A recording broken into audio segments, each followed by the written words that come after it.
Што значи црква мајка, а што црква ќерка? Зошто и од каде Српската православна црква е црква мајка на македонската? И дали е возможно да се менува оваа состојба? Но и дали некоја црква може сама по желба да си бира под чија јурисдикција би била? Ова се само неколку прашања кои деновиве се отворија во јавноста после испраќањето на писмото од МПЦ до Бугарската црква, во кое бара таа наместо српската да и биде црква мајка, пошто би ја признала и автокефалноста. Многу сме чувствителни на тоа мајка црква, кој е мајка црква, кој е ќерка црква. Мислам дека ние, обичните луѓе, го сваќаме тоа во премногу емотивен контекст. Статусот мајка црква не подразбира дека позади неа стојат некакви емоции или не знам. Во овој контекст е исклучително техничко прашање. Ние како македонци, за жал, доколку сакаме емотивно да ги цениме тие историските текови во изминатите векови покажале дека ниту српската, ниту бугарската православна црква не се однесувале како мајка кон своето чедо и обратно. Но како историски Српската православна црква дошла до статусот црква мајка на македонската?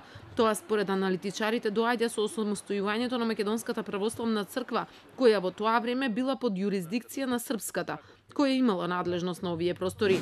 Тоа е изведено врз основа на тоа што таа црква во период од 1918 па се до 1941, а потоа и после Втората светска војна имаше јурисдикција врз овие простори овака. Така и се случи во 59-та година тие да ни дадат автономија, која што требаше да потоа да стане автокефалност, меѓутоа они се премислија и во 67 година ние бевме принудени да си ги оствариме нашата историска стремеж да станеме автокефална црква. А токму во еден извештај на американската ЦИА од 29 август 1952, кој го објави топ тема на ваша страна, стои дека на крајот на Втората светска војна југословенската комунистичка власт и Тито ја помагали идејата за автокефална македонска православна црква. Цел им била да ја ослабнат српската црква, која Јосип Брос ја сметал за голем личен и противник на југословенскиот комунизам. Стои во извештајот на американската ЦИА.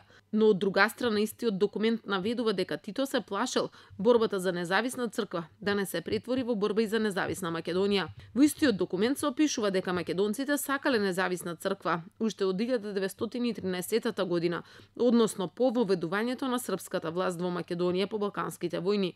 Желбата им била црквата да има седиште во Охрид и молитвите наместо на српски да се пеат на бугарски јазик. Но 15 години по овој документ на ЦИА, Македонската православна црква ја возобновува автокефалноста на Охридската архиепископија и до ден денес останува непризната. Се досега ние сме почитувале тој канонски ред и сме добивале симпатии како црква која што почитува и има право на автокефалност, меѓутоа тоа треба да се реши со црквен Белград. Ние дојдовме на најканонски начин до наша автономија која требаше да стане автокефалност. Така. Значи, јас се плашам дека ова сега ќе внесе промени и дека ќе отвори меѓуправославни конфликти. Најмногу конфликти во православието произлегуваат токму од тоа, од мешувањето на една православна црква во јурисдикција на друга црква.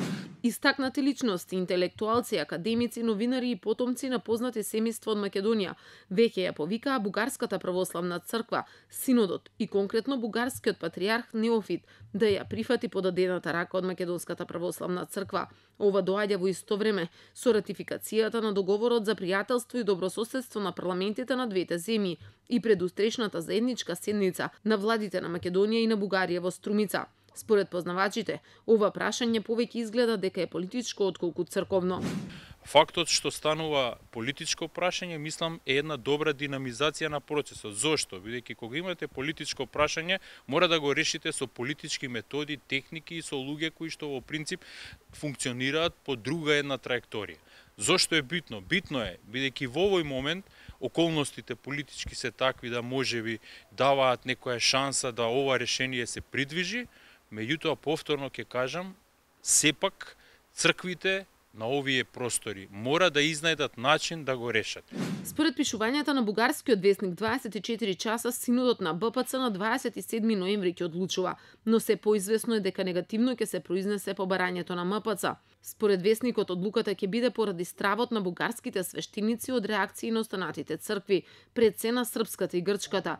За сега официјален став од СПЦ нема. Со изјава се јави само епископот Херцеговско-приморски господин Григори, кој е дел од комисијата за преговори на СПЦ и кој потенцираше дека треба да дојде до диалог меѓу двете цркви, а потоа и до решение на проблемот меѓу нив. Молчат и од МПЦ за потегот кој многумина го протолкуваа како обид за одредено раздвижување на работите.